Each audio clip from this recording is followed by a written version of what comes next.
It is the Anfield Wrap. Neil Atkinson with Dave Lynch, with Kev Walsh, and with Rob Gutmann, talking about Rob Gutmann, the best football team in the world. Aye, we were really good again, weren't we? You keep expecting us not to be really good, and then we're really good. Why do you keep expecting us not to be really good? Just because I'm a fatalistic fan who's been let down and disappointed a lot over the last 30 years, and it'll take me a long time to become undamaged. But what I'm enjoying particularly about this incarnation... That doubts us to believe thing's not really happening, was it? It's just You'll get there. I'll get there, yeah. No, I'm very much a believer, but also, if it means a lot, the more it means to you, the more you can't afford to be relaxed about it. I'm relaxed. Of course I'm not relaxed. I wasn't relaxed last night. I was not relaxed last night. No, I'm not. It feels like every game we're playing, we're the greatest heavyweight boxer of all time, but they're putting up against us the next best every time. We have to knock them out and show the pretenders. Even friggin' Villa come as the next greatest boxer of all time. And we've got to knock Villa. Won 3 on the bounce, or 2 on the bounce. You're going to be a basket case when we go to Goodison. Oh, tell me about it. Oh. Jesus Christ. Meet your mate. I'm already worried about that one, mate. Yeah, I know. With this 80s heavyweights clash. Everton, when Everton come, we know. You know what? It's good that we're not going to real Goodison, though. I know we said that before the lockdown. I'm enjoying no crowds in a certain sort of way. You don't have to. Are you happy about not going to real Villa Park, or would you rather go to real Villa Park? I'd like to go, but I'm glad I wouldn't like the rest of them there. So just you? Yeah, just me. You and the boys. Me and the lads. It's just I don't want our crowd to be nervy and spoil it, and I don't want the opposition crowd to be up for it and spoil it. So I realise crowds spoil it. I know that's not a popular take. It's not a popular take, and in fact it is an incorrect one. There was, before kick-off, Dave, there was pressure on Liverpool. City losing and us playing aside with 2 good results both this season and against the Reds suggested there was a bit of pressure on Liverpool. In the same way, though, that, for instance, when you saw them walk out at Chelsea, you got the impression within 3 or 4 minutes, up for it's almost the wrong way to phrase it, because all football teams are up for it, but that Liverpool had a steely focus that was very reminiscent of last season prior to COVID hitting. Yeah, I don't know if anyone else had sort of worked themselves into this position, but I'd sort of convinced myself that because City had lost, that if Liverpool won yesterday, that the title was wrapped up. So it's done. It's done now. Yeah, I thought that. So you can relax now. It's done. I don't know. It felt massive, and yeah, that we just, there was that element of feeling about, had Arsenal worked out a way to beat this Liverpool team? Had they dropped off since, all the talk going into the season was about the idea that Liverpool haven't quite looked the same, and Arsenal were a team who'd looked like they'd been able to sort of expose that and show that up, and could they not necessarily be in the mix for the title this season, but have made improvements to sort of drag Liverpool slightly more back into the pack this season. But it just didn't look like that at all. Arsenal took the lead, and Arsenal took the lead, and they looked better throughout the game than they have in recent seasons at Anfield. I thought by a long way, in terms of a lot more cohesive and and aggressive in the press and things like that. But Liverpool just completely toyed with them. The fact that Gary Neville said, didn't he, on commentary, that the first half an hour was the most impressive half an hour of football he'd seen this season from any team, and I think that was a fair way of summing it up. And I thought Liverpool can continue throughout that vein. They were fantastic. So it was just a really good early test, and they've had 3 very different early tests, all of which they've come out of looking like champions. Which I'm getting ahead of the game there slightly, but I just think they've been brilliant, and last night was no different. They play against Arsenal at the Emirates, and it goes the way it goes with the mistakes, Kev. They then play the Community Shield, and the much better second half. But then part of that is the Minamino sub, change the shape, etc., etc. I was wondering whether or not he might change the shape or normal approach prior to kick-off. But if anything, first half, Liverpool just did what Liverpool do, but backed themselves even more. And I think that this is a fascinating bit of management. It wasn't. We're not going to adapt to what they've done to us in the past. What we're going to do is we're going to go absolutely all in on what we do really well. Yeah, I think it's just go for muscle memory against every team. But just because Arsenal have had what effectively they're just a couple of lucky results, really. The one at the Emirates last year, you'll never get a game like that again where those 2 players give those 2 goals away. So you can sort of park down. Obviously, we'd already won the league, so there was nobody worrying there. The Charity Shield, and is anyone nearly that bothered? I don't think they are. And I think, as you say, with the change of shape, Klopp already knows then that I've got their number. So even if they do something in the first half an hour that makes me think, they're doing something right here, I've still got a plan B in my back pocket that I can go to. But the players we've got, And I think it was a good game for Keita because before the match, I think there was probably a lot of people saying, oh, he's the one I'd probably leave out and maybe I'd just tweak a few things here and there. But he played really well. And I think, as we discussed before, he's the one that done the dirty work that needed doing. When I think, and by the dirty work, I mean our right-hand channel and doing all the doggies there that don't necessarily get you the plaudits from everybody, but it's exactly what needed to be done in order to keep Aubameyang quiet because he's been their main man. And I think a game like that for him, it's not something I thought he had in him really, if I'm totally honest. I thought he's easy on the ice sometimes, but then when he's not easy on the ice, he's absolutely horrible on the ice sometimes. But that's a game where he's done everything that's been asked of him under the radar, and I was made up for him for that. That's really interesting that Kev's gone there that early on it, to be honest with you, Rob, because I couldn't agree more. I think there was a few people, I could see some comments, it was like he was invisible, and I felt like saying, yeah, but we've praised Gini Wijnaldum for a lot of this sort of stuff, and I think that Keita there, that's the performance for me. I think he's absolutely, Aubameyang barely kicks it over the course of the game in a meaningful sense, and I think that Trent Alexander-Arnold plays brilliantly, but I think another major reason why is that Naby Keita does a really, really classy job for the team. Yeah, he's an auxiliary right back for a lot of the game. He's behind Trent Alexander-Arnold. I know our fullbacks are pushed up, but it's almost a conscious thing, like, Trent, you're right midfield, I'm your right back, covering behind you. It was fascinating. There has been this sort of myth of a misconception, I think, about Naby from when he arrived. I think a lot of people had seen his highlights and thought he's a bit of a Phil Coutinho, maybe a bit more, slightly more muscular version of it. But, you know, I'd watched him a lot in Leipzig, and often they were playing him in the six. He's very much, in the Premier League, okay, he didn't look straight away cut out to be a defensive midfield player. And I think Thiago might struggle like that, although he looks excellent like for Spain and maybe in the Bundesliga as a defensive midfielder. I think it might take him a while, longer than people think. I'm not sure. But Naby can do the dark arts. I thought he was fascinating yesterday, as Kev says. He grew into the game. Quite first 10 minutes, you wonder what's he doing. But as you said, the Wijnaldum comparison is absolutely spot on. I decided to properly watch Wijnaldum. You know, you find yourself thinking, what did Gini do? He must have done it right, though. I didn't know what he did. I actually watched what he did, and it was all really wonderful. Beautifully understated, but it was fantastic. And Keita was a similar performance. It's one, Dave, where, again, because there isn't, and I've done a little thing. I've looked at everything he's done over the game on StatsBomb. I've sort of done a little retrospective thing, and what's really interesting is how much of it is not very long distance. So he picks it up and carries it, but he rarely carries it more than 10 yards. He's passing the ball, gets the ball a lot, gets on it a lot, but very rarely moves it more than 10 yards. The sort of very progressive football that you often see from him, he doesn't show. And to me, that looks entirely like instruction. I refuse to believe that a footballer who wants to play forward, who wants to carry the ball, doesn't do it because he's having a bit of an off day. He doesn't do it because the manager said, can you not even try that today? It's not like he's trying and failing. He just wasn't doing it at all. And I think it was all instruction. For that was his job for that game. Yeah, it's sort of mad that he's nothing like the player that you sort of, you know, particularly with the hype that was around him when he signed. He's not playing anywhere near that sort of football that we saw in those YouTube clips, those, you know, snaking past 3 or 4 players and sort of taking shots. You know, he doesn't even get shots off that often or necessarily be the man who provides the assist. He's not doing that, and as Neil puts it, really, that's not the job that's being asked of him. What I'm massively impressed by is his ability. You know, the things that we didn't necessarily expect from him is his ability to sort of block passing lanes in the boring way that Gini Wijnaldum does on the other side, and you know that real sort of the stuff that Jurgen Klopp really values. I mean, about Aubameyang and him being on that side, every time Klopp gets asked before Liverpool play against a team, you've got a forward who's, you know, world class ability, and he gets asked it a lot. You know, how do you stop this player? How do you stop Harry Kane? How do you stop an Aubameyang? Anyone like that? Lewandowski. He always talks about blocking the pass into them, and that was Keita's job yesterday, and he did it brilliantly. Among other things, you know, I thought it was really just nice and tidy in possession. Never sort of looked like giving it away. His pressing's obviously something that we did know that he had, and he's reached another level with that in terms of looking more defensively stable and being part of a midfield that's really stable. So yeah, he's, you know, a different player to maybe what we thought we were getting, but a genuine option for Liverpool. And I think if he can stay fit, and that's the only question mark over him now is, can he stay fit?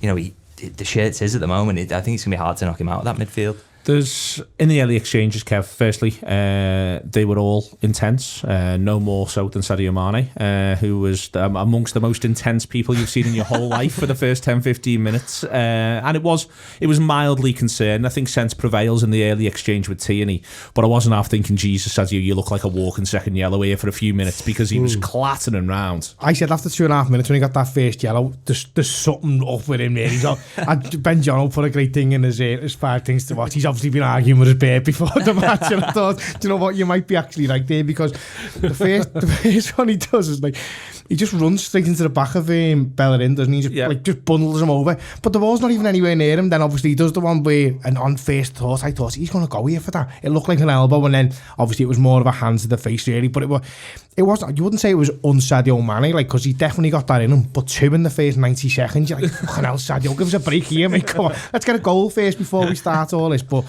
he's another one that grew into the game, and you could see he wasn't happy coming off, but I think he'd done that much and he'd put that much in, that it was probably the right time to just say, right, let's have a little breather here, because you've got to remember, we're playing every 3 days or every 4 days this season, and the second half, very much I thought Liverpool showed that they conserved a lot of energy, and taking Mane off, he's never going to be like, oh yeah, nice one, yeah, and made us be coming off. But by the same token, no player is going to be like that, so you've got to sort of protect them. And his performance against Holden was verging on our ass. Actually, just listening back, it's only just occurred to me, he takes him off because of the yellow, doesn't he? It's not to preserve him because of it's because of fitness, or it's because he didn't want to take him off before because he's so fucking good and you have to win the football match. But once it's all but one, he takes him off for that. It only just occurred to me. It might have been that he wanted to do one of the 3, and the tipping point becomes, well, you've got the yellow. Yeah, of course. It's exactly that. Yeah, it was hard to remember a better Sadio performance in many ways, wasn't it? He was just, his pressing was unbelievable. You know, I love Arsenal and Arteta. They've got that ruthlessly big commitment to playing out from the back, more than anyone you've ever seen. They're gonna play out from the back, but you just can't do that against Sadio Mane in that form. It's just ridiculous. It wasn't just Mane with the press, and I thought the front 3 just sat and waited for when they had the ball, Arsenal, even in their own box, they sat and waited, and then when one thing happened, the front 3 went, and then the midfield 3 went behind them, and you just thought, fucking hell, if I was an Arsenal defender here, mate, I would be absolutely filling me undies. I'd just kick it into the cop, honestly. You'd absolutely shit yourself, wouldn't you? And a couple of times they did, but fair play to Arsenal, because they got out a couple of times, they struggled a little bit. There was a few sort of aimless balls towards the centre of the pitch, thinking, please, someone should get on the end of that. But if they do that to basically any other team in the league, probably Bar and City, they'll walk through a lot of teams, and that'll create a lot of goals for them. So I think that was brave of Arsenal, but it's brave to do it against Liverpool, because we are without doubt the best pressing team in the world. It's brave to do it, and I don't mean this in a nasty way, because I think he plays well. It's brave to do it with Holding, and I think Liverpool had identified Holding, Dave, that they were going to get on him. Mane does it a couple of times, but there's something I noticed again looking at everything after the match. We're going to Van Dijk's range of passing's unreal, and he hits that cross field one over and over, and he gets it to Salah or Alexander-Arnold. But when he plays down Holding's channel, what I think's interesting was I don't think he makes any of them. But he's not that bothered. I actually think it's deliberate. It's almost like if Sadio gets it, great. But if not, now Rob Holding's got the ball, and he's got Sadio Mane running at him, and that's a whole new nightmare. And I think it's really interesting. We talk about those like passes, like successes and failures, whereas really I think Van Dijk's more than happy if Rob Holding's got the ball on the edge of his own area. Yeah, that's it. They wanted to put him in a position where he was with his back to his own goal, trying to control the ball with Sadio Mane running at him angrily. And it happened loads, didn't it? He always, even if it was, it was bouncing, and Sadio had a chance to sort of get round the other side of him and stuff like that. It was just he looked like he was so uncomfortable, and I actually felt for him, because there was a couple of moments where he pulled off a bit of defending, and you were like, he's not a terrible player at all, but they clearly targeted him out that front 3, and it's helpful when you've got someone like Van Dijk who in pinging those long distance passes in the way that he does. He's got this knack of sort of looking like he's going to play it to one side and cutting across the ball and it pinging out to the other side. I thought that made both the centre halves on either side feel really uncomfortable. They never knew until the last second whether it was coming onto their side, and then obviously either they're going to control it and they've got Salah and Mane running at them, or it puts them in a difficult situation basically. And I thought that was a key part of Liverpool's success really last night, was putting those two under pressure either side. It was a lot of doubt that Van Dijk's able to put in, and also just that bypassing. Arsenal were trying to do it as well, and it's interesting. Arsenal were trying to do it.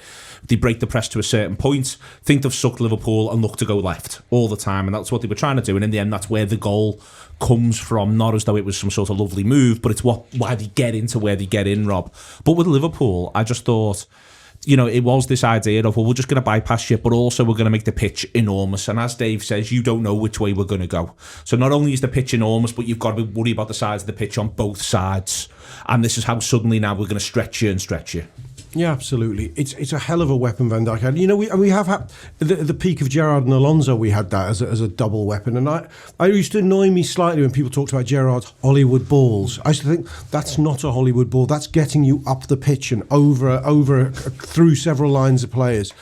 But I think it's sort of, you could see a bit more of what the Thiago signing's about. Why if you drop Fabinho in against Van Dijk, if a team decides we're going to close Van Dijk down at all costs, Fabinho can play those passes to a large degree. Thiago could slip between the two of them and play those passes. That is a key pass. And Gomez carrying it away as well. As one of the things you notice in the second half. A couple of times when Arsenal think, well, we'll get it to Gomez and then we'll pressure Gomez. And Gomez isn't going to necessarily ping it 50 yards. But the thing he does, Rob, is he's quite happy to drop his shoulder. And at times you have kittens watching it sometimes. But before you know where you are, there's two players behind him and he's now looking up and he can pass through midfield. Yeah, but also people don't expect him to do that. So he's not got the direct pressure on him that others will have, and it's just another option. It's a brilliant combination, isn't it? Really, Van Dijk and Gomez in that sense. The fullbacks, Kev, over the course of the game, and I think it's important to point out, Willian barely kicks it in our half. Very, very rarely gets on the ball. Aubameyang gets on it a little bit more, but by being a bit of a centre forward playing on that side. And yet Robertson scores one. Arnold's involved in both goals that Liverpool score. And you're like, so hang on. These lads who are playing wide aren't getting anything in our half, and we are dominating in this half with those footballers. I don't know how they managed to almost be in two different places at once. I think what it was you got the likes of Keita doing the hard work for them, and as Dave said before, it's about cutting the passing lanes off as much as anything, as it was for Trent and Robertson to actually do the defending. The positioning was great, so it sort of prevents the ball getting there, so they don't necessarily have to do the defending. And I thought second half it was noticeable that they stopped going forward. I don't know what their average positions were, and I might be proved wrong, but the second half, it was all of our attacking was just going through the middle. There was very little fun on that wide to come back in, and I think that was because Klopp and Liverpool had made the decision, okay, well, we've got where we need to be. We're not that scared of what Arsenal can do to us now.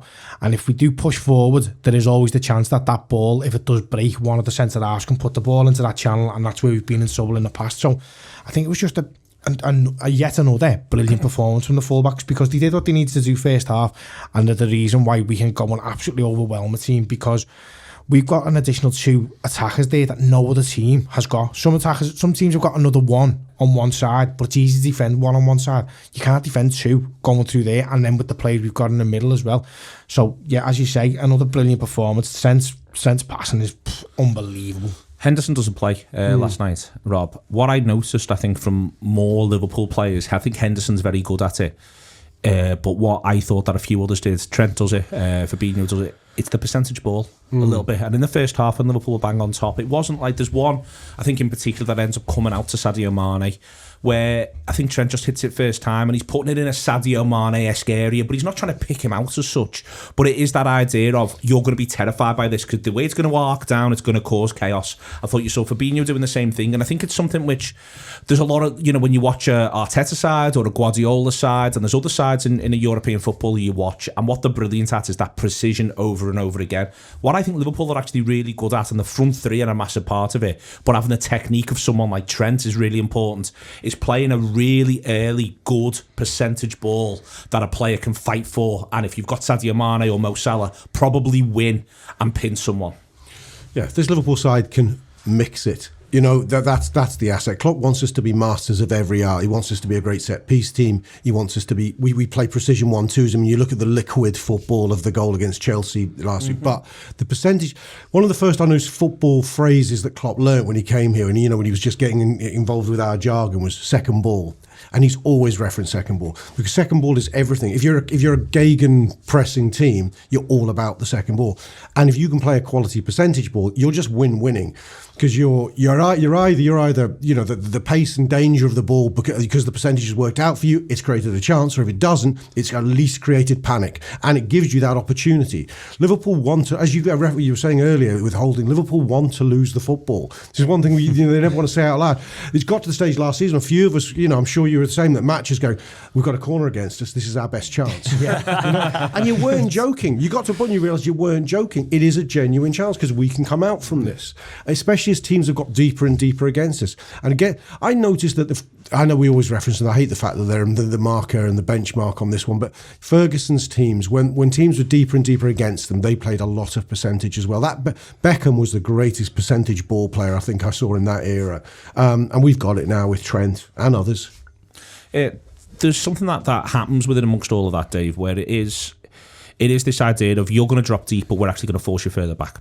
And we're going to get you playing at strange angles that you don't want to play at. And I think, again, in the first half in particular, that happens to Arsenal. The number of times you almost get the impression the players aren't comfortable with where the bodies have ended up. There's Arsenal players twisted one way or the other and having a tiny little look and just trying to deal. And I think there's something about this Liverpool side where, again, in amongst all of that, it's also trying to create a really good opportunity. So it isn't like Liverpool are peppering the Arsenal goal. It's like, no, we just keep the ball alive, because in a minute the Andy Robertson chance will come.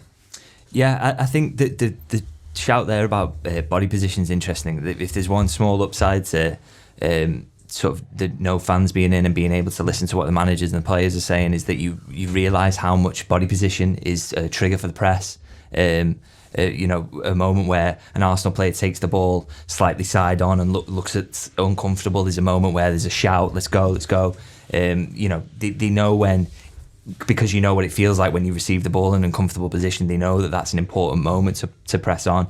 And then, once they regain the ball from those positions, they're usually in, they don't just chance it and try and fling it in the box straight away or anything like that. It's, there's an element then of patience and control and pushing Arsenal back and then finding your gap. It's just a team that's capable of doing literally everything, and we can see that in the performances they so far this season and all through the last couple of seasons. Really, they've literally got everything. It's the detail stuff for me, Dave, that I think is interesting there. For instance, when you mention the body position stuff, you get the impression there's lots of different ways to be well coached, and you get the impression, you've got to be careful not to. Liverpool are incredible, so you've got to be careful that you don't just end up praising everything. But I sort of think that the well coached in all the bits you can be well coached in. So the amount of information that they've got there. So the body position one's a really interesting one. It's fascinating to me that with the shift, and the manager goes out of his way when he's having the nonsense thing with Roy Keane to talk about the offsides thing after the match, where Liverpool feel like they're very on top of the rules. They're on top of every detail. Liverpool haven't been caught yet with one of these daft handballs. They've had them work in their favour. You get the impression that you name a detail within the game, and Liverpool's players have been given the information in a manner that has meant they've taken it on board. Intelligent footballers, intelligent coaching. Liverpool look, and it's a really mad thing to say about a footy team, they just look really well informed. Yeah, 100%. Even the ones where Arsenal got in behind a couple of times where they were offside, and Van Dijk knew it every time. He was 100%. He was jogging back in. He knew 100% that no matter where that ball ended up, if the cross came in or it ended up in the back of the net, he knew when they were offside. And they are aware of the details. They know exactly where everyone is. They're so fully aware where each other are and things like that. And yeah, it is. We know about the level of detail in this coaching team, the things that they look into, the throwing coach, things like that other teams aren't doing. So the fact that goes into the way they deal with offsides and new rules and talk about things like that, it's no surprise to see that they're completely across that, because that is the way that this organisation is run at the moment. It's just elite level, tiny details making the difference, things like that. They're huge on it, yeah.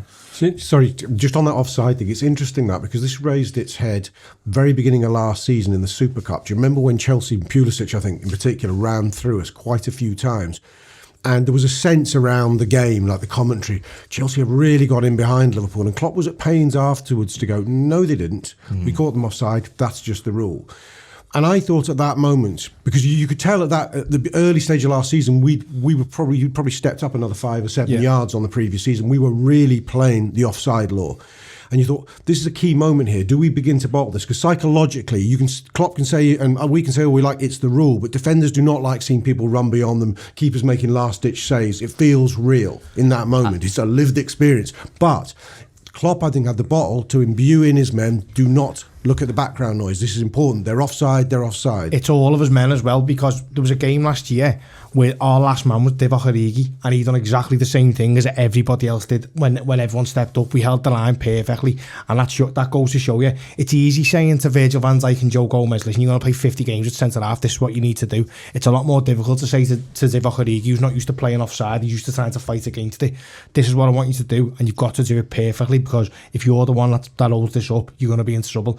And every single player in the Liverpool squad, not just the first team, knows exactly when to do it. And I think it backs up Neil's point that we're the most intelligent team in the league, probably got the most intelligent manager, and any time there's any 1% that we can eke out of something, this handball thing for instance, the offside thing with VAR, we go out and take it, and that just bodes well for every player that comes through, like from Curtis Jones, Javier, Diogo Jota, because they're going to get all of that knowledge imbued into them as well, and that just, you can't fail to improve if you've got stuff like that. There's something in part to this, Kev, come back to you on it. One of the things that I think actually happens with the 2 1-on-1s is that the first one wouldn't have counted. He's off. He's clearly off. Van Dijk knows he's off. Everyone knows he's off. The second one, he is actually just on. Trent is a little behind the line at that point, and he is the on. Better one? Yes, the one. And then I think there's something there, but even that works for us, and listen, some days it won't. You know, if Lacazette had dinked Alisson the first time and then dinked him the second time, maybe it'd be a little bit different. But what actually ends up happening is, I don't know, I think that Alisson's in Lacazette's head from the first one.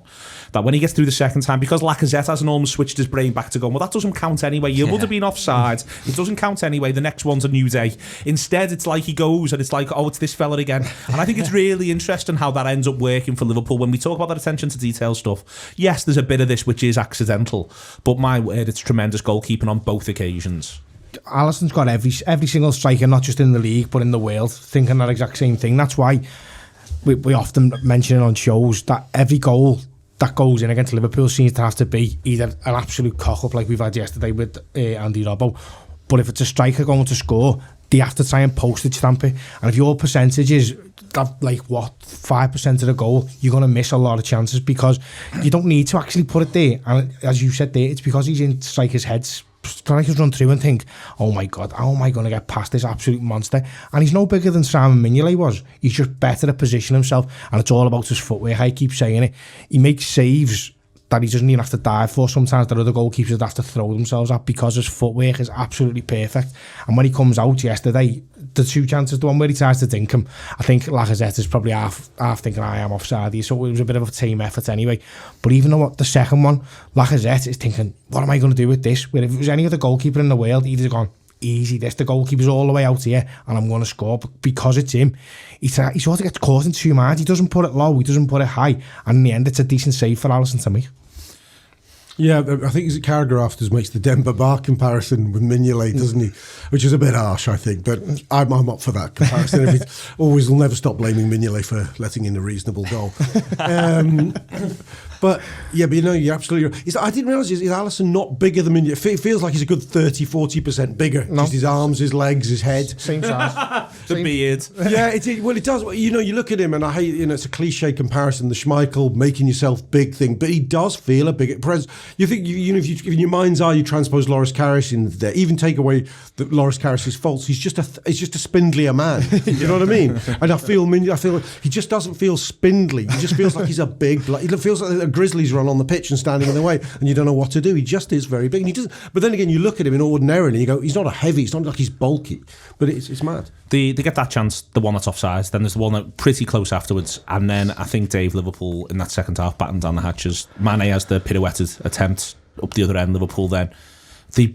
Arsenal don't have another shot, is my point. They don't get to have another shot. They don't even get to sort of decide to blam one from 30 yards. They do not get another shot. I think Lacazette half gets in once and crosses poorly, tamely. And whilst you're in your emotions in the game, you're thinking, oh, well, this is still in the balance. The actual reality was after that second Lacazette chance, Liverpool do just go a bit more compact and say, you're not getting anything.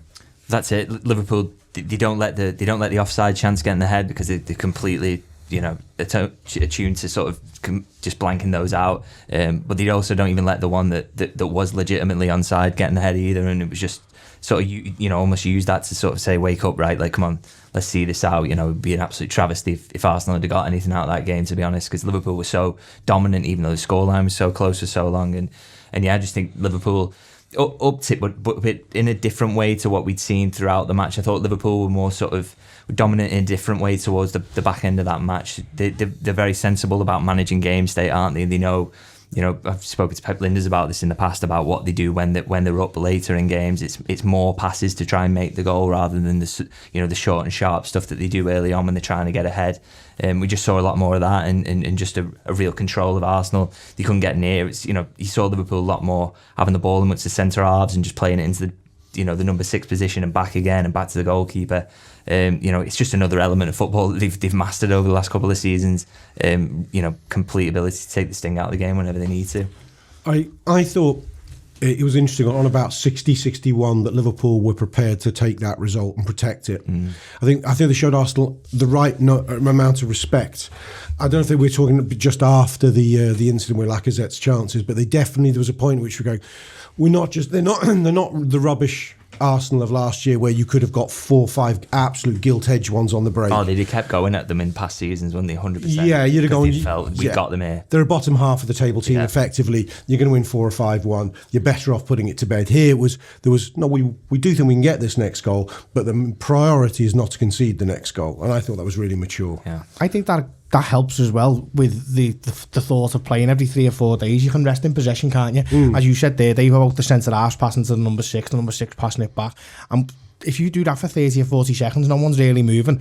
And Arsenal don't want to push you there because they know if they try and press us there, it's going to take one pass and we're right through the middle of them, and then we can get the 3rd goal. So it's almost like Arsenal have to play dead because they've got no other choice. They can come and try and attack us, but it's like poking the bear. We can't really do that. And that ability to be able to take a game against what is probably going to be a top 4 finishing team this season, and from 61 minutes just say, okay, well, nothing's really going to happen now. And you'd imagine the savings in the legs, if you can do that 10 times in a season, that's going to prevent injuries later on. And there's also a saving, Kev, in terms of one of the things that happens there is everyone, after the second Lacazette miss, I think that there's a sense where Arsenal are almost thinking, all right, let's have a big goal last 5. We're almost happy with 2-1 last 5, and we throw a bit of kitchen sink at it. And I think that almost both sides fall into that a little bit. But I think the trick is Liverpool are really happy with that. They're actually happier than the opposition. The opposition should start to rethink that sort of stuff. The best thing that Arsenal could have done was possibly go kitchen sink around 70 to 75 and then say, well, if we get whacked, we get whacked. But I think that that's a really hard mentality to get. And at the minute for this Arsenal side, probably the one thing that Arteta didn't want to do was get whacked at Anfield like many of his predecessors have. That decision sort of that might get them points in other games because they don't lose the confidence in it. But if they do go for it between 60 and 70, say, or 15 minutes around that time, they've got much more of a chance of trying to get something out of the game. Because I think to say, what we'll do is we'll keep it at 2-1 and we'll really go for it in the last 5 minutes, that's a total coward's option against Liverpool, because that, I'm not going to say it's never going to work, because once in a blue moon someone might get the goal that gets the equaliser, but I don't think it's going to happen very often.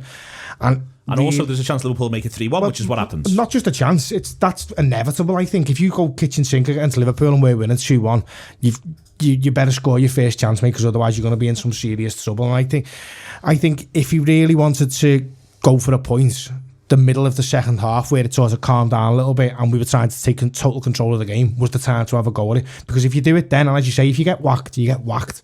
But if you leave for the last 5 minutes, I think you're all but admitting that, okay, we'll take it 2-1 here. Did you not think, I was surprised how late he left the bulk of the substitutions, because I felt we were, leggy's not the right word, we put so much into it. In the beginning phase of the game, just as at Chelsea, I thought, to live with us and to be quite tight and compact as Chelsea were, and Arsenal were relatively tight and compact in that first half. They're going to get punished second half as the game opens up a bit. But actually, we'd put so much in, we dominated, we created so many chances. I'm not saying they certainly weren't fitter than us, but I don't think we were free running in the second half. And the changes, well, they did come and they did help. Do you think there's something with him, Rob, in that where he's trying to balance it between, this is a very intense game of football and we're managing it pretty well, So if I throw someone in, because I agree with you, I was one of them where I suspect as supporters, and especially if we've been in the ground, from about 65, we'd have all been going, make a change. Whereas I think he's thinking, you know what, this is going to be a tough game to get the pace of. It's going to be a really tough game just to come into and get your role. And these lads have got the roles right now. So I think he's almost leaving it until the last possible minute. And he does that sometimes, I think, especially in bigger games, where I'm thinking, just put some energy on. He's thinking, no, everyone's in rhythm. He uses that a lot. Everyone's in rhythm here. I'll stick with this until the last possible moment. Yeah, it's very old school, that. I mean, I'm always something that struck with me. Bob Paisley-ism, or not ism, but an adage about Bob Paisley. Liverpool are playing Sunderland, mid-80s. They're 1-0 up at home. It's after a European game. It's a tired second half performance. The crowd are screaming for a substitution, and Paisley makes it, but he takes off his most energetic performer, Craig Johnston, who hadn't played in the week, because he felt he was pushing them on too far. That, you know, it would have just pulled the game in the wrong direction. And I also think there is. I often do wonder with managers. They will say they want what you've suggested, that they want to keep the alchemy, really, that it's working. Everything's in synchronicity, so don't disrupt that rhythm. I do wonder if there's an element of superstition about it. Of course, yeah. I have to be honest with you, it's deep within their psyches. You know, if I fuck around with this now. No, with that 100%. I mean, it's human, isn't it? I mean, it's the most human thing. This thing is working. Why am I changing this thing as it works? On a tightrope. I think part of his thinking as well would have been that the midweek that's coming up is a League Cup and not a Champions League game. So it's going to be a completely different 11. He knows that the majority of that team there can take a rest now till Aston Villa, and sure, he can put out the likes of Shaqiri in the League Cup. So I think that would probably play into his thinking a little bit, and he didn't feel like he needed to sort of force it until the end. And Liverpool, they weren't really looking uncomfortable, were they? So I suppose it's, I think that for him would have probably been an easy decision to let's just see where we get towards the last 10 minutes and then start making a couple of the changes if necessary. He'll be as pleased as we are, I'd like to think, about Jota's performance, Dave, in that it felt like we didn't really miss a beat. And I'm going to sound critical of a footballer who's done brilliantly for Liverpool, and I don't mean to, because I think he's also been a valuable substitute. But when Origi comes on, he makes it different. One way or another, it becomes different when Origi's on, and sometimes it can become different and it works for Liverpool, and sometimes it can become different and it doesn't. What I thought was really interesting about when Jota comes on is that it isn't different. It's just more of the same. It's more of poor Rob Holding being absolutely just ragged everywhere. And as I say, I think he does really well in the 90 minutes, given everything that he had to deal with. But suddenly then Mane comes off, and he might think, thank God for that. And then Jota comes on, and within 2 minutes he's thinking, God, I'm not getting any rest. Yeah, it's the thing that Liverpool haven't had over the past couple of seasons. The thing they've been criticised for is not having a like-for-like replacement on the wings. Not just Origi, but Shaqiri isn't really a sort of a similar fit to those the Salah and Mane. Or even since Minamino's come in since January, when he's been dropped into one of those areas, it's not been the same. And they've played Oxlade-Chamberlain there in games as well, and I've never quite liked that either. So to have a real genuine like-for-like replacement, and he did look like that, not just his goal threat, but Jürgen said after the match he's only got 20% of the information he needs to sort of play this system. But I thought his pressing was really impressive in that last 10 minutes. Sort of looked like he'd been watching the game from the bench and seeing how it was done, and really looked like he knew what he was doing. So and to get the goal, I think he had 5 touches in the box, 3 shots in 10 minutes. Obviously gets the goal. Salah nicks one off him in a way that he just wouldn't have dared do to Mane. I said the mood he was in. Could have had a hat-trick. Was absolutely right. It's mad, isn't it? And you see, I remember the very first few Salah games of the pre-season friendlies, before we realised Salah was absolutely world-class, and we just thought, he's a good signing him. But the key thing you saw was he's arriving between the posts. I mean, his first couple of goals he scores against Watford on his proper debut, and it's his following in a Firmino shot. But you saw it in pre-season, a few tap-ins. I know it's better than a tap in the shot, but you can see Jota there. He's arrived. That's what he's got most in common with him. I think, I'm not, Jesus Christ, burdening him with false expectation, but I think what they're seeing him is probably similar to what they saw in Mo Salah back there. Not to say they're the same trajectory, but it's a similar skill set. I'd imagine statistically not miles apart. Will work hard, will press, can be explosive and run at people, will arrive between the posts. I reckon it's probably a similar sort of scouting report. He gets the goal, and I'm pleased he's got the goal, Kev. I mean, it's not the winner, but it kills the game. But there's something about it where now he can have a couple of weeks where if he doesn't score again, it's all right. And I think that's always been my worry when Liverpool. But when Liverpool, especially, I always remember Peter Crouch, and he's an extreme example. But when Liverpool buy a forward, and then he doesn't get a goal for God knows how long, it can become something that everyone talks about. Well, it's fine. He's got one now, so if he doesn't get one for the next 3 or 4 appearances, well, we'll just wait. There'll be another. Yeah, and he looks like a confident lad. I don't think he's probably thinking that wasn't a worry for me. I was always going to score in the first couple of games. But you're right, because that brought to mind then when you were speaking on was Ryan Brewster. The amount of games he's played in teams where you think he's definitely going to score. Yeah, like that 5-5 against Arsenal last year, and he doesn't get one. Yeah. And then it becomes a thing. Whereas you say with Jota now, that's over, and possibly could have had another one. And as you say, if Salah had done to Mane what he done to him, mate, Mane would have got sent off. Let's put it that way. But yeah, Jota is. It's exactly what we've. By the way, the needing. ball for the one that he misses from Salah is unbelievable. Yeah. I mean, it's unreal. It's absolutely lovely, and it's played just perfectly inside poor Rob Holding again. The poor lad's got no chance, but he's exactly what we've been needing. I think we've all said it. He's a Liverpool legend, but as you said there, when he comes on, you can't play the same formation, or you can play the same formation, but you can't play the same style of football.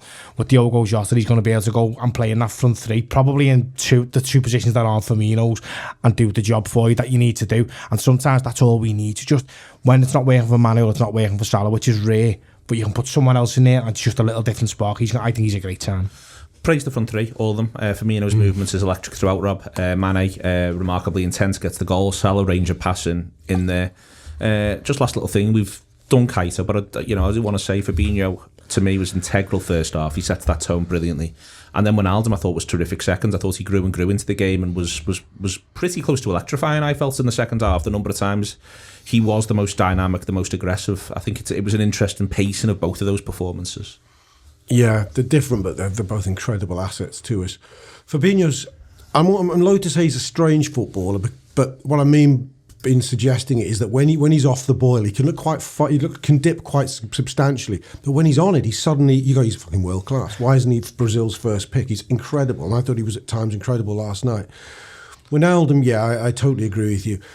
Again, don't want to tempt fate, but I think he's going to have a big season, mainly because he doesn't need any more motivation, does he? But I think he'd like to emerge as a player the world wants by the end of the season. He's going to back himself to be the footballer he has become. I think with Wijnaldum, it's interesting again, Dave, again in that second half, it felt to me like he was more advanced. It felt to me like he was more involved in an attacking centre, more advanced. Not quite as much as Chelsea, where he has the most shots, but it seemed like he was very final third and prominent in a way that in games like that in the past, not to rate performances one against the other, but where you've come away from the game at times not entirely clear what he's been up to. You knew exactly what he was up to second half.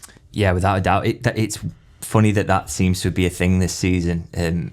After a summer where there was talk of him maybe going to Barcelona, where he would have been given a role where he'd have had more freedom in the way that he has for Holland. And Liverpool have added Thiago, who's a real good shout to play a lot of games at the number 6 position. So it gives Wijnaldum that sort of freedom to do that, and we know he's capable of doing it. So it's interesting that Klopp seems to sort of be more willing to play him in those positions and encourage him to get further forward. And we know he's got the quality. We've not really seen it as much at Liverpool as we've seen it, in recent years, certainly. But we've seen it for his international team in recent years, and I think it's just it's another quality player doing quality things. And Liverpool's options in midfield are an absolute joke now, really.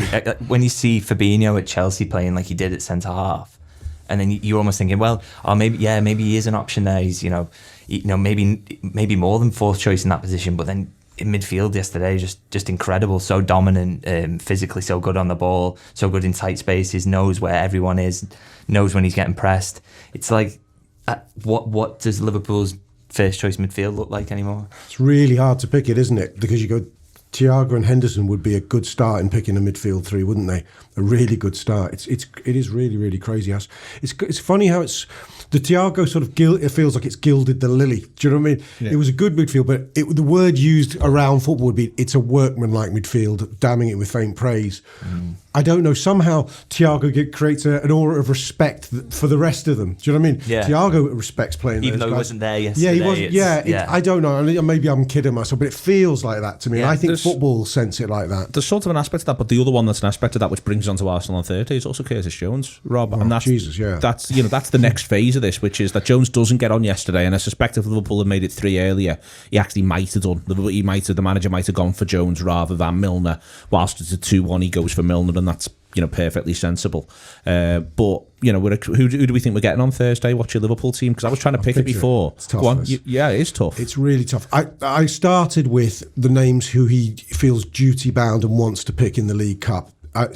People may say there's a case for other players playing. I think Harvey Elliott is nailed on. I think he's promised him the slot. Curtis, he's promised him and he's obviously earned it. Minamino would fall into that. Minamino and Jota now would fall into that category. So the front three, I think, I'm not quite say it picks itself, but I think it's Jota, Minamino as the withdrawn striker, and Harvey Elliott. You don't think you'll do Origi? No, I don't, because there's too many options. Then what he does in midfield is interesting. Does he go for a 3 or does he make it?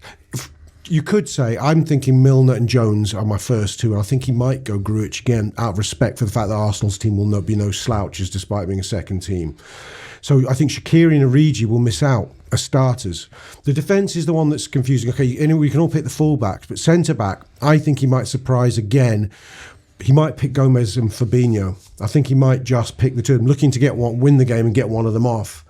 But I think he might go strongly. I think Van Dijk will have the night off, but I think he could go those two, or definitely at least one of them. I'd say one of them. I don't think he'll go with the two. I think the young kid who played there, Reece Williams. Reece Williams, sorry. I think he'll get the game again because he played really well, and he gave him the praise after it. The other interesting one is Billy Comet, who obviously played against the City, didn't he, on Sunday? So there was only a knock that kept him out of the Lincoln game, so he's an option there as well. So I think he'll want to play at least one of those young kids because he doesn't. They're not both, surely. That's definitely not both. But what I mean is, I think you've got to remember he doesn't care about the League Cup. I think he sees it mostly as an inconvenience. Even now, when I think most fans are looking at it going, a couple more weeks and we could be in the quarter-finals of this thing here and the semi-finals coming up. But I just think Klopp sees it as more of an option to blood players rather than something he's aiming to win. I think if these games are coming the other way around, if it been Arsenal and then Lincoln Arsenal League Cup and then Lincoln League Cup, I think we'd be looking at Liverpool in the quarter-finals. I think it's a little different this day because I think he wanted to get a result against Lincoln because I think he wanted to get the game. I think he, as much as anything else, as much as he wanted progression in the tournament, I think he literally wanted another game of football for some of these fringe players. Exactly. That is no longer a thing after this. The quarter-finals of this are the midweek before Boxing Day. That's how far away it is now. So we win this, we don't play in this competition again until the midweek before Boxing Day. And that is the midweek before Boxing Day. You can imagine what the Liverpool manager thinks about playing that night. So I am intrigued. I think obviously you'll want to win the game and while the game's going on, but it does sort of throw open a couple of questions about selection. But it is worth pointing out, we talk about this Liverpool squad now. There's a couple of injuries, and yet Rob's making a case for Divock Origi and Xherdan Shaqiri not starting the EFL Cup 4th round at home. I still think he needs the games. I think as poorly timed as that is, I can't believe that I didn't know that. As poorly timed as that is, I think he'll still even possibly need the game because if at the moment Divock Origi doesn't look like there's going to be much interest in moving him on. If Liverpool got a decent offer, they would sell him, but I don't think that's going to happen before the end of the window. Shaqiri's another one. Not even heard a sort of rumour around interest from anyone. Again, Liverpool would sell him if they could, but they're not going to push him out the door if something doesn't come. I don't think it's going to be a case of try and get him out on loan somewhere. So I think they need this competition. I think they need the games. Oxlade-Chamberlain's not even in the squad at the moment. So just on the need the game argument. Here's why you're wrong. No. Just on I'll come back to 1 second. Just on the need the game argument. Like right now, we can sit here and say that if Liverpool win against Arsenal, they will play, barring international breaks, every weekend and every midweek until whether or not they got through that game. So the semi-finals of this are the 5th or 6th of January. So they will be playing every weekend and every midweek. So think about what that does to his training time, etc., etc. Now I take your general point, but it is worth pointing that out. And then if they got through, let's say they get the final of this, what it means is they play every weekend and every midweek until the 3rd week of February. Yeah. So I think the Liverpool manager will have views. He would want. I suppose he'd want it if if Grujic, Origi and Shaqiri don't secure their moves before October 6th. Otherwise, then maybe it'd take a view on it. He did show, though, we hit that mad 10-day period before last Christmas where we had the World Club thing, League Cup semi-final, league game, Leicester the other side, can't remember, Watford beforehand. It all looked ridiculous. How's he going to manage it? The League Cup and it'll still take his time up. He just went, fuck it. It's still better. I'm not going to be there. My third choice coach is going to be there and the kids are going to be there. He just went, played you centre forwards. He still nobody noticed. He still went, it's still better than nothing. It still gave Harvey Elliott a start. I think Harvey Elliott starts. It still gives you a game. And I think he's thinking, you know what? Harvey's a kid who we took away from first team regular. He could have been playing every week for bloody Norwich City by now, right? My argument isn't he wants to lose the game. That's not my argument. I'm just saying. But even though there's a gap, he wants Harvey Elliott to come out of this season to go, do you know what? I started 4 or 5 games and I got on 4 or 5 times. I'm happy to stay another season. I'm not pushing for a loan. I'm not plagued with discontent. And he's not the only one. Nico, to an extent. Maybe even Curtis, I'll use the expression gild the lily again. It'll give him another 4 or 5 games on top of the series of frustrating substitute appearances he might have to make. Well, it depends.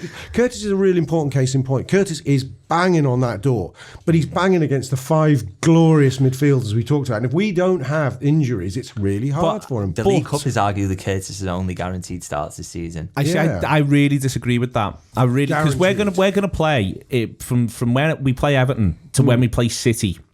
2 quite significant football matches, both away from home. I'm sure we would all agree. We're playing 7 League and Champions League games in that run. I'm saying right now Curtis is getting 2 starts. It may be that he's getting Sheffield United and West Ham at Anfield on both of them, but I'm saying right now he's getting 2 starts. I'm saying that he will not have any. No one's going to be playing 6 of those 7 from a Liverpool point of view. I think that in that midfield, Fabinho might get 5, Thiago might get 5. So many options though. I know. The idea that you even need to go to Curtis in that situation, you don't have to. I don't think you even get near that because. No, but I think Curtis is. I think you're saying needs to go toward Curtis. I think Curtis is below.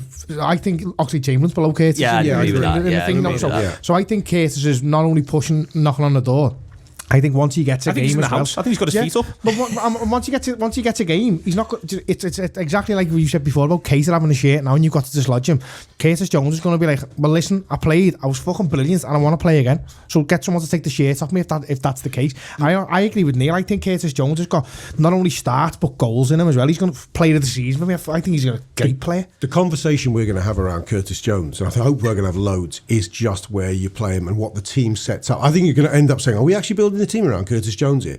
Because he does almost cry out to be in a 4-2-3-1. I think we're building a team around. I think it's the idea that in some games, I think it's going to be 2 like Keita's played.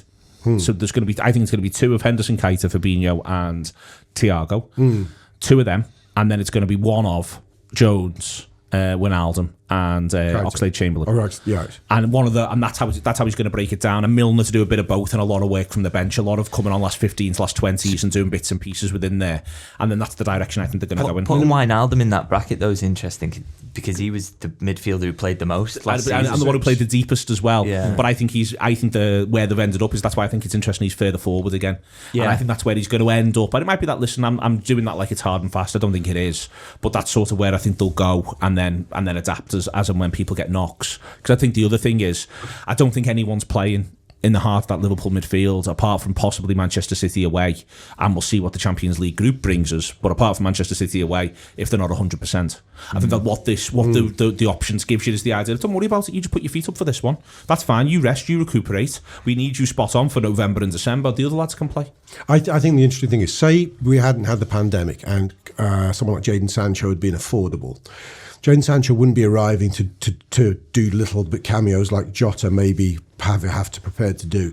There would have been some sort of move towards a 4-2-3-1 more often than not. But I think, although there isn't one player maybe of that profile, the combination of Jota, Minamino and now Curtis Jones, and all not exactly the same player, but there's a similarity, all bashing on the door really. Jota by dint of the fee we paid, Minamino by his improving quality, Curtis Jones the same.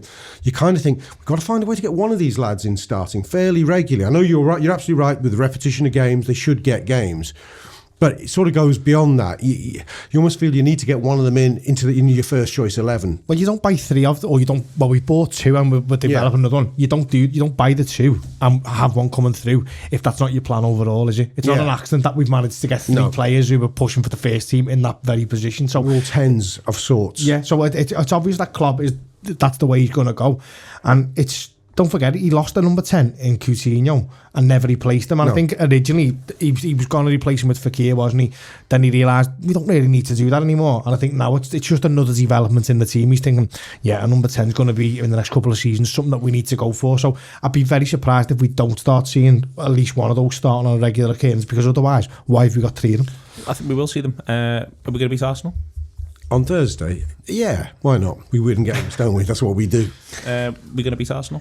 Yeah, I think so. Yeah, I think the drop off in quality between Arsenal's second team and Liverpool's second team, I think Liverpool will put the stronger side out and they should win because they're at home. We're going to beat Arsenal? Yep, count me in.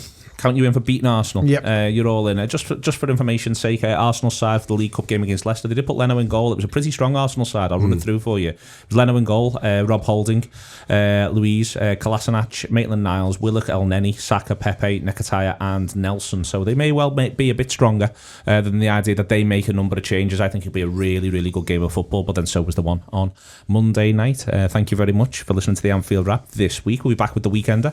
Lots of fantastic writing. Do think about subscribing if you haven't. It's theanfieldwrap.com/subscribe. Thank you very much too, in no particular order, Liverpool Football Club, Dave Lynch, Rob Gutmann and Kev Walsh. It's been an absolute pleasure.